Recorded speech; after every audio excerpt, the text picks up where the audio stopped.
going to summarize for you our 18 months of work and the Pelekane Bay Watershed Restoration Project.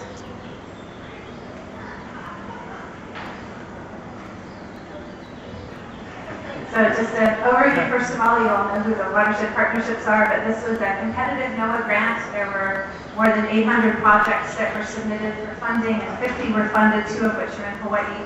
One is the KWP Bay project on Oahu, and the other is our project. And the key thing is that these projects needed to be ready. They had to be watershed restoration projects that were ready to go, which they were.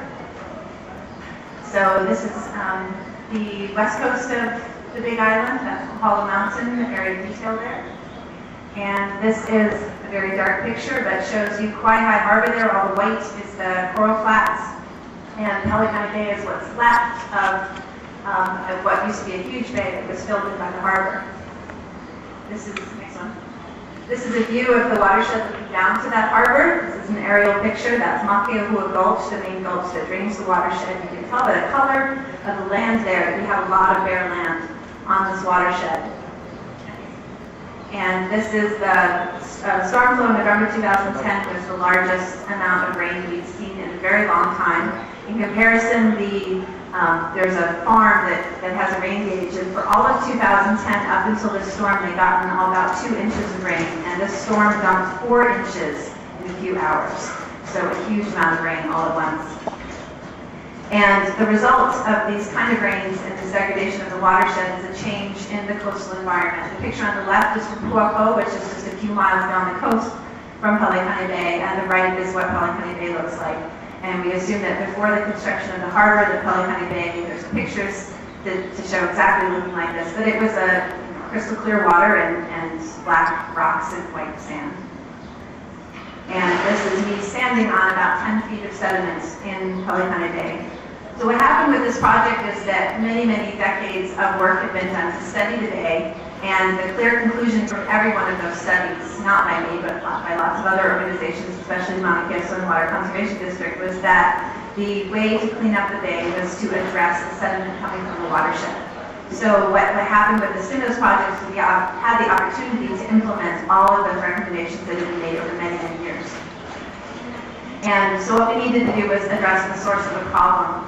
And as in many places, and I heard the Makai people saying this morning, it's not a single source of the sediment. It's caused by a synergistic effect of all these things. And so let's just start with the goats. This would be a sweet goat. So that the goats, we have a huge population of feral goats on western Kohala Mountain. And the goats, of course, are eating everything out there, except most of the exotic grasses. And those exotic grasses are adapted to a grass fire cycle most of them are from Africa. And then the fire not only burns up the vegetation, but also changes the soil texture so that there's very little infiltration. It just changes the crust of the soil, and you can very clearly overlay where the fires have been historically on this watershed and where the worst bare soil areas are. They completely overlap. And then the result of all that bare ground is, in a storm event, there's no infiltration of water. That 4 inches of rain runs off sheets across the surface and carries all of that soil with it, which then gets dumped, and as you heard from Mara this morning, gets dumped in some others of the world. So to address the goats first, we have put up 18 miles of fence, and I just want to recognize my fence crew. Me and his crew built 18 miles of fencing that completely enclosed the goat area in the Melora Watershed, and then my leader, Brad Lau, and some assistance from other members of the crew have pretty much eliminated the goat population. We've ended up with about 500 goats. And the key thing about goats that most of you know, but they're not grazers, they're browsers, and so they prefer the woody vegetation, which means they destroy those things that are the best adapted usually to withstand drought and to stay green into the dry period. So putting up the goat fence and eliminating the goats in there, most of these areas will continue to be grazed with domestic cattle through rotational grazing. And that needs to be there because the The fire threat is so severe there, and we get these seasonal rains where everything comes up green. If we don't rotate the cattle through, we end up with a huge fine fuel load. So the cattle graze, reduce the vegetation, but not having the goats there means that it's a rotational grazing, and we don't have that constant pressure of the browsing from the goats. Next. So some more pictures of building this fence. You can see it went from where we're standing, Mauka here, went all the way down to the Makai portion. Next. Some more pictures. I know fencers in the audience, I just love to see that beautiful long line of straight fence. Another one, beautiful long line of straight fence. And the next thing we were addressing, next thing we were addressing was really trying to, in a small way, this is a 11,000 acre watershed, so we couldn't completely revegetate the entire watershed. We're going to focus on the areas where replacing the exotic grasses with native vegetation would have a difference. And so we looked at the two main drainages that come down to Makai Gulch, or two streams, and we fenced off those into a 400-acre stream corridor. And then within that corridor, we were going to plant, and our original plan was to plant 100,000, to either plant, install, or protect 100,000 native plants. And we, over the course of these 18 months, we're working with 33 different species of native trees, shrubs, forages, grasses. All of them we collected from seed on the watershed, except for a few things that are now become completely rare on Kohala, so we went elsewhere on the Big Island to get some of those seeds. But most of them came from trees that's very standing underneath the sandalwood at Iliaki. And amazingly, across this lower watershed where it's completely barren, there'll be these sandalwood trees that will be covered in flowers and then covered in fruit. So we have plenty of sandalwood seeds to work from, amazing plants.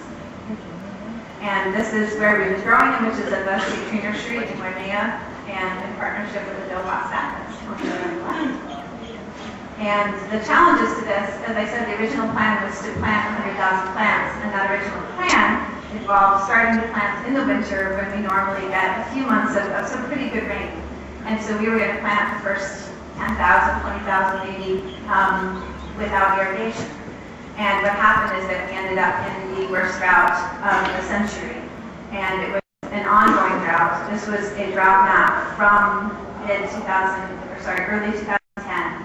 And we can see that the dark color there is a D4 drought, exceptional drought. It's the only D4 drought in the United States, and the worst ever that anybody that remembers ever remembered in West Hawaii. And these are just some pictures to show, starting on the top left.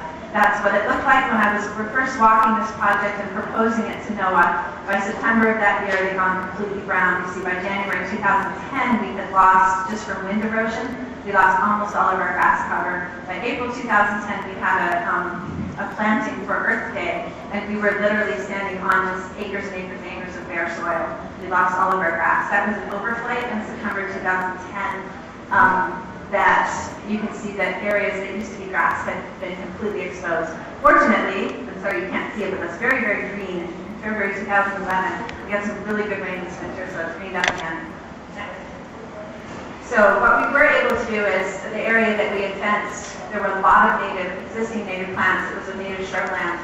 And most of those plants now are regenerating amazingly. They're covered in blossoms and fruit, and so just being inside a corridor and being protected from both domestic cattle and the feral goats means that they're regenerating.